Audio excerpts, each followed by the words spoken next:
As she said, my name is Chandra Boykins. Thank you all for having me. I really appreciate this opportunity. And I am here to talk to you about high blood pressure. Oh, thank you so much. Also known as hypertension. High blood pressure, when you think about high blood pressure, you should first think about your heart, because your heart is what pumps the blood, and blood pressure is created from the pumping. It's the pressure when the blood goes through the arteries. So each time the heart beats, the arteries have to have the blood go through. I like to think of it as your highway. So with the highway, when we get on for traffic, we want the highway to be clear, so we can go to where our destination is with no problems. A lot of times we run into traffic, horrible traffic. And with that traffic and congestion, we move very, very slow, sometimes too slow. So two things has to happen with the heart. Number one, the heart has to receive blood in order to pump and push blood out or send it out to the other parts of the body. And I would like to say that there are two highways. One highway is the artery, one highway is the vein. The vein is the highway that brings blood to your heart, and the artery is the vein that brings blood away, that goes and circulates. So let's, for a moment, follow a drop of blood. So this is from my heart to your heart.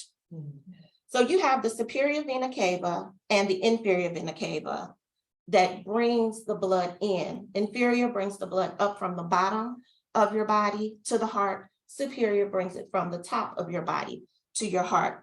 This deoxygenated blood, because this blood has gone all over your body and has touched every muscle, every other organ, tissues, everything. And so everything inside of your body is gleaning this oxygen.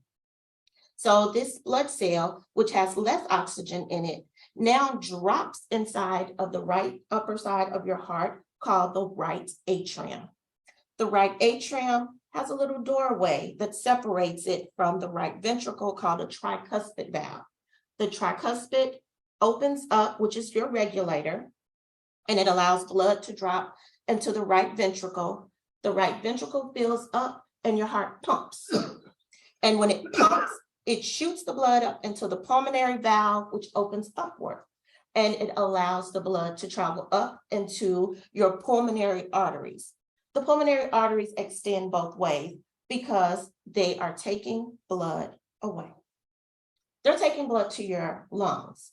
So it goes to the right side and to the left side. Once these drops of blood get into the lungs, they are then filled with oxygen. So if you would just bear with me and participate, we are going to fill our lungs with oxygen. So I would like for you to inhale through your nose, exhale through your mouth. Inhale through your nose, exhale through your mouth. You have now provided a lot of oxygen to your red blood cells. And those red blood cells are now journeying out and coming back in through your pulmonary veins. The veins bring blood to the heart. So this oxygenated blood comes in through the pulmonary veins and it drops inside of the left atrium. Atriums are at the top, ventricles are at the bottom. So that left atrium has another valve called the bicuspid, which is directing traffic. It opens up, it lets this oxygenated blood go down into the left ventricle. When it fills up the left ventricle, boom. When you hear your heartbeat, when you go to the doctor, you hear boom, boom, boom, boom, love dove, boom, boom. So this is the second boom. And it's pushing that oxygenated blood up through the aortic valve, which is opening upward to say, hey, let's go, let's explore.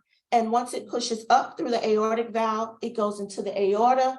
And then you have all these happy, loving, full of oxygen red blood cells that's dispersed into your body. So you have all of this oxygen that's just saying, hey, we have oxygen. Our body needs oxygen. Our muscles need oxygen. Your heart is the hardest working organ. It is the hardest working because it has to push, it's centered right here, and just think it has to push blood to your head all the way down to your big toe, the tip of your big toe. So it has a job that it needs to do. And when we have some congestion, let's look at these arteries. Let's look at these arteries. Your blood is going through the arteries to all these different parts. So this is the outside of your artery, which is holding everything, all of your capillaries in place.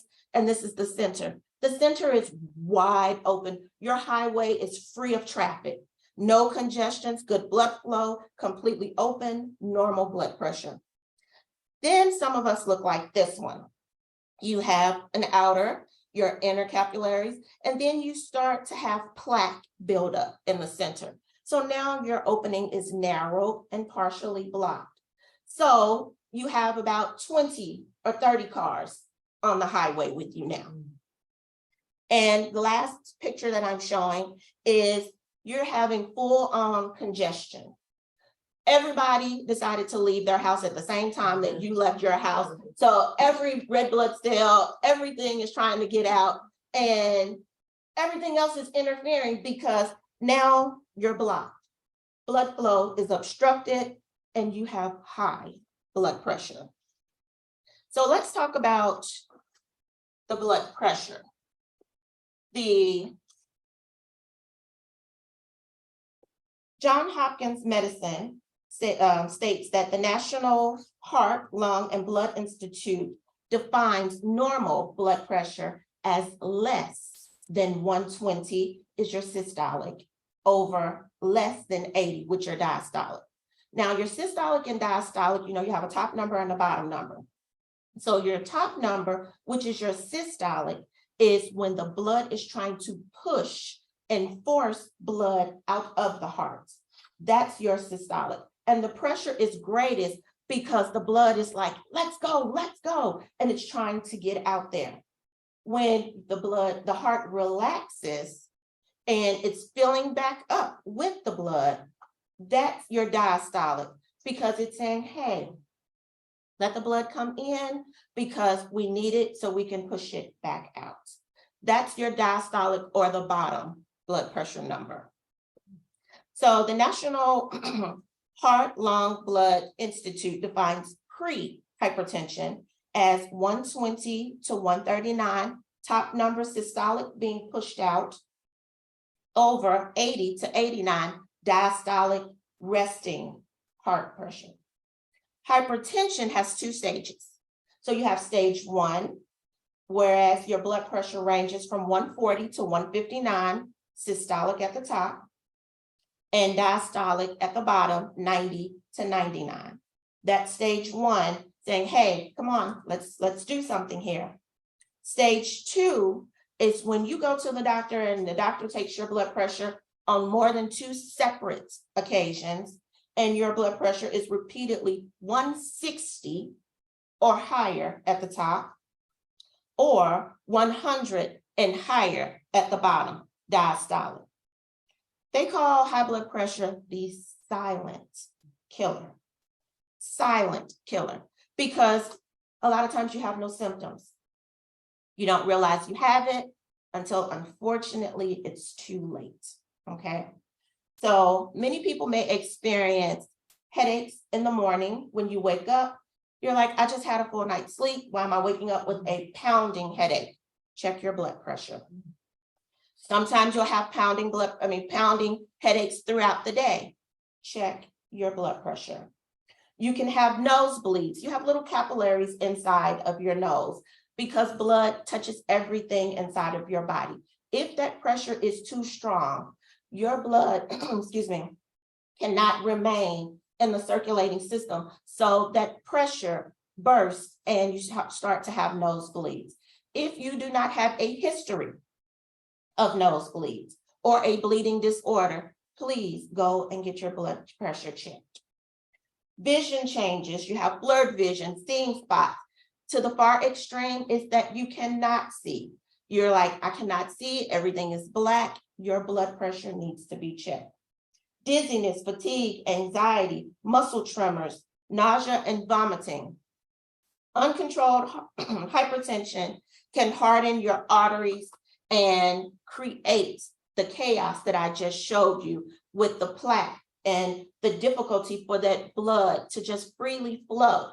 And we want our blood to flow freely throughout our bodies.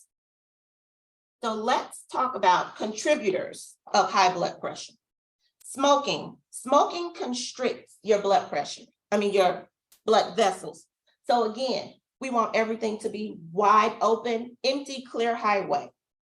If you're smoking, it constricts, it tightens those blood vessels that causes tension and what they say hypertension, increased tension on those blood vessels. So you have increased heart rate, increased blood pressure. Drinking alcohol, it causes an increased level of renin. Renin is released by your kidneys.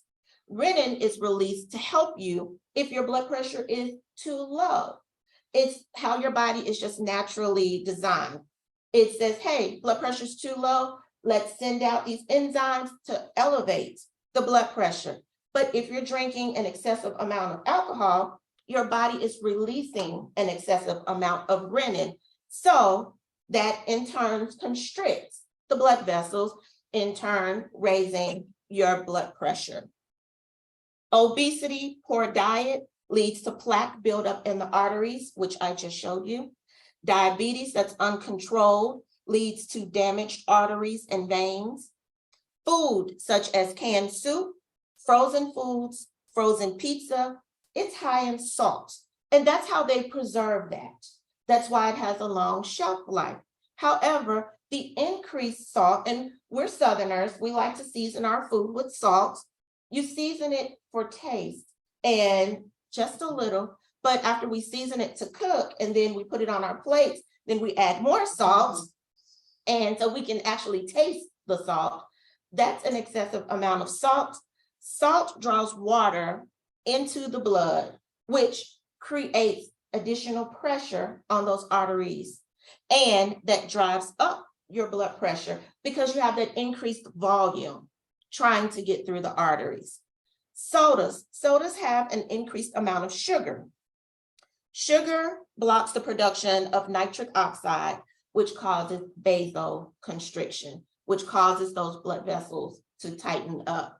That increases your blood pressure. And I'm not saying don't enjoy eating. I'm not saying don't add salt. Just do it in moderation. Drink a soda in moderation. Eat something that you love in moderation. That's all I'm saying. So, non-pharmacological interventions, because we all should go to the doctor and get regular checkups and have our blood pressures monitored by a physician. If you are on blood pressure medication, make sure that your doctor makes sure that that's suitable for you. Because sometimes as we get older, our bodies change and it may need to be adjusted. But non-pharmacological things that we can do that does not require medicine, reduce your salt intake. Drink more water. And you're saying, hey, you just said that salt brings water into the blood system and that increases more volume, which in turn increases your blood pressure. However, there's a trickiness here. When you drink increased water, that makes you urinate more. So if you're urinating more, it's saying, hey, come on, we're gonna go. So this water you're drinking is pulling the extra water out and you go to the bathroom and you're decreasing your blood volume. So that lowers your blood pressure. Decrease juice intake. Eat fruit. If you have a taste for mango juice, go and buy a mango. You want strawberry juice, go and buy some fresh strawberries.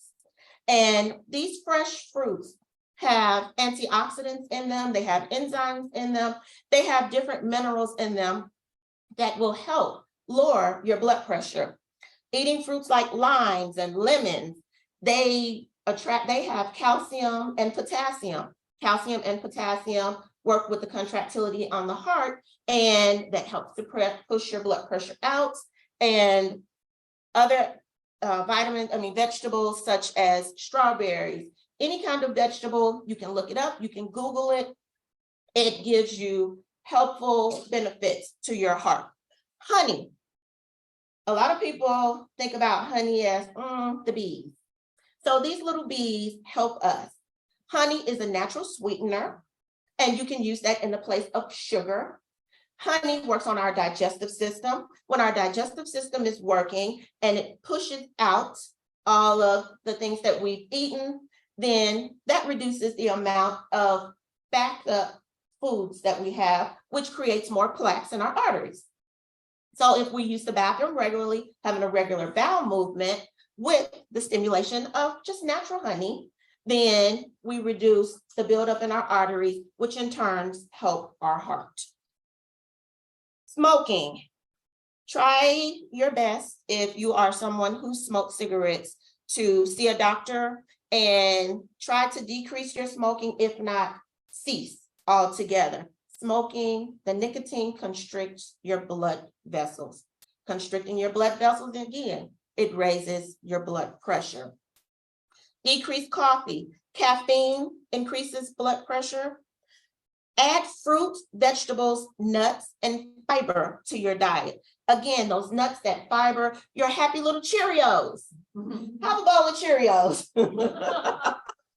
every morning. Have oatmeal. So you can have a variety of foods for breakfast. You're not just confined to one thing just because you want to change your lifestyle and change your diet to help decrease your blood pressure. These things help with the digestive tract, which in turn help lower the blood pressure. Have salads.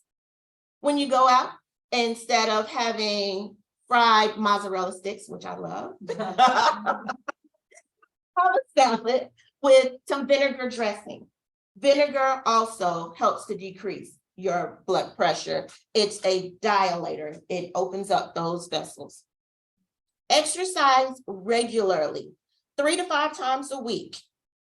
All of us have these smartphones. I have an Android. Some of you may have the iPhone. There is an app for each and every one of you.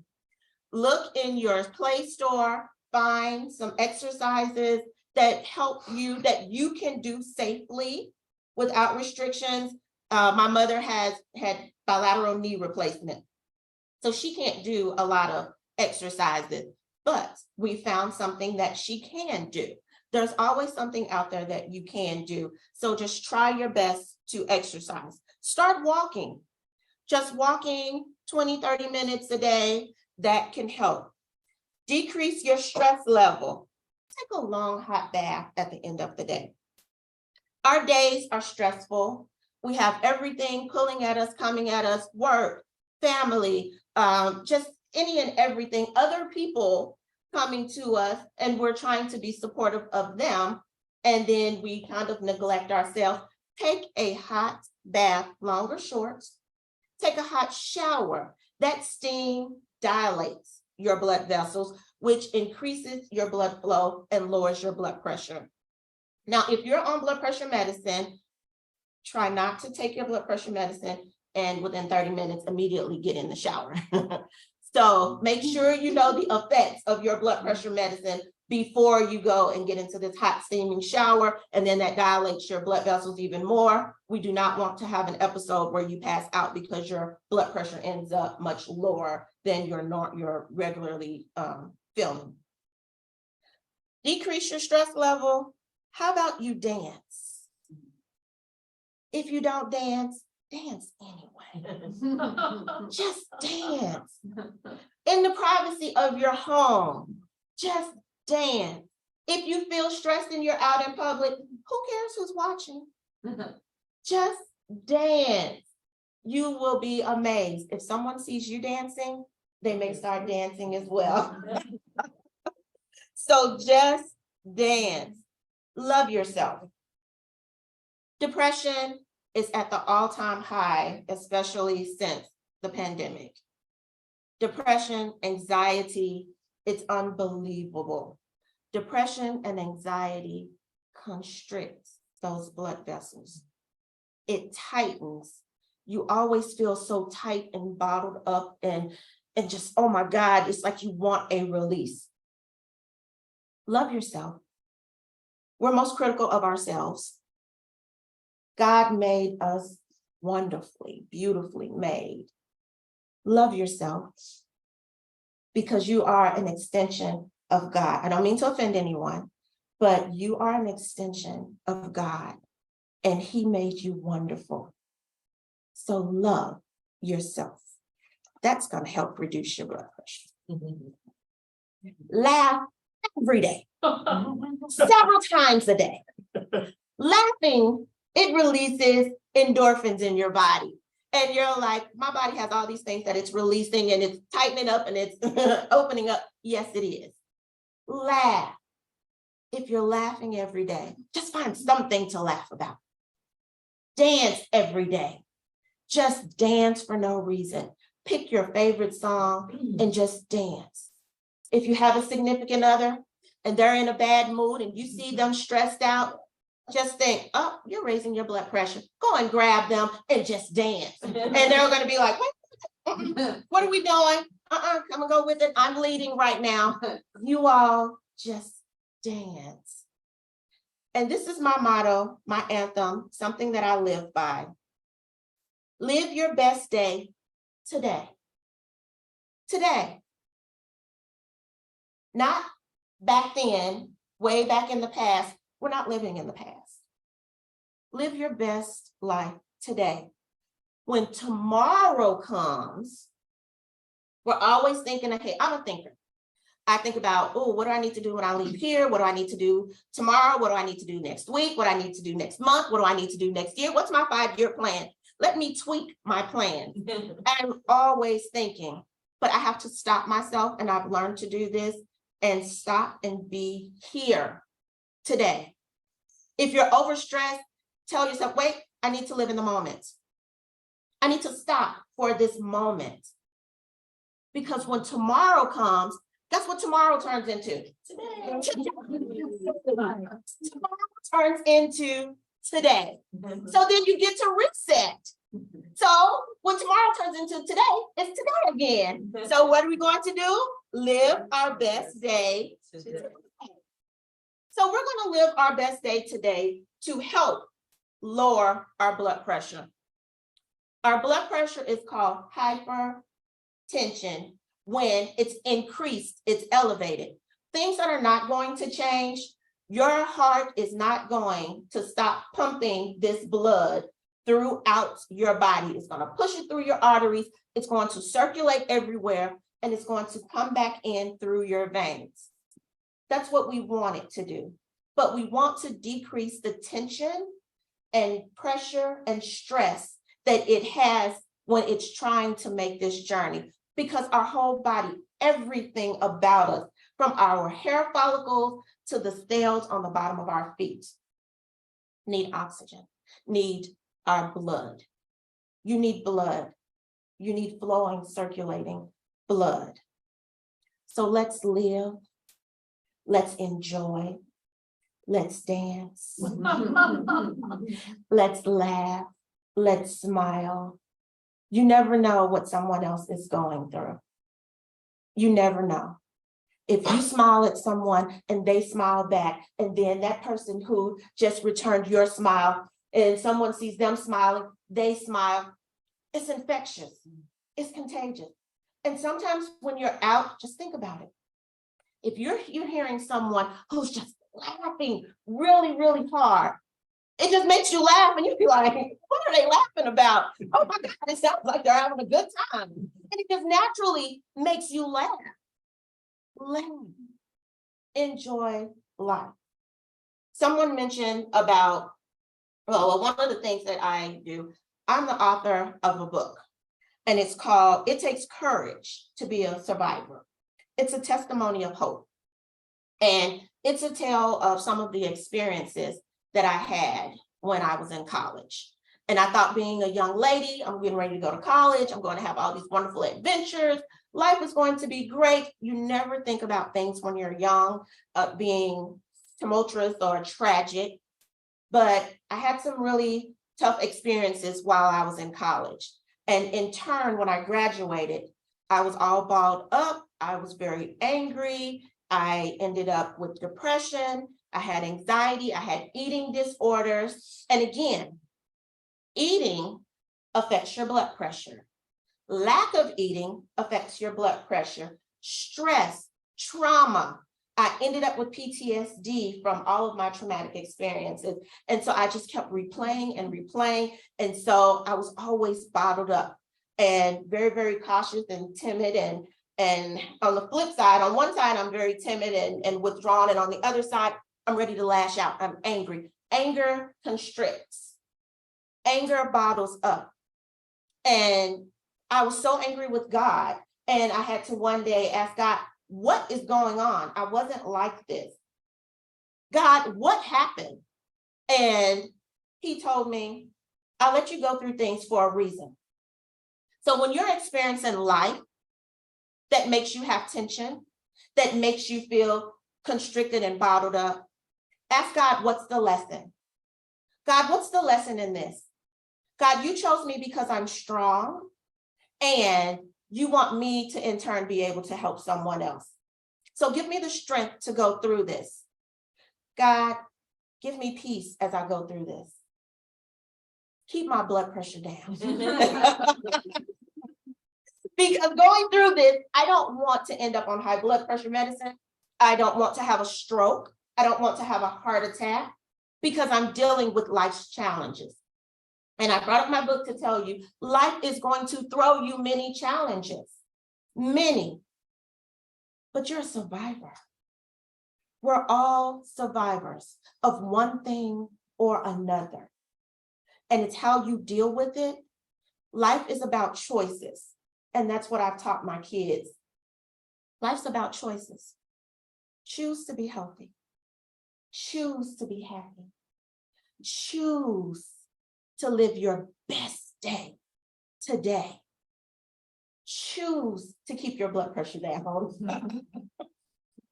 Just choose, because we're going to survive no matter what it is. Have faith, trust in God, eat healthy, do those things that you need to do without medicine. Now, if you need medicine, please do so. Take your medicine regularly as prescribed by your physician. But there are pharmacological ways that you can go with lowering your blood pressure and keeping your blood pressure down. Exercise. It makes you feel good. So as I leave, if y'all have any questions, feel free to ask. But as I leave, please remember, live your best day today. Your best day. How can we help you? How can you help me?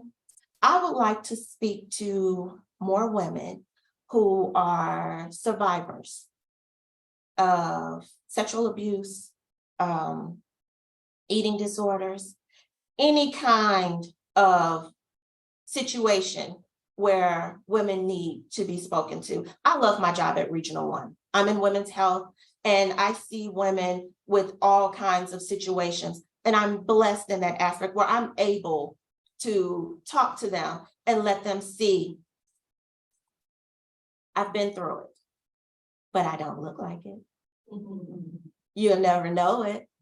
When you read my book, you'll be like, oh my God, really? Everything is true in my book.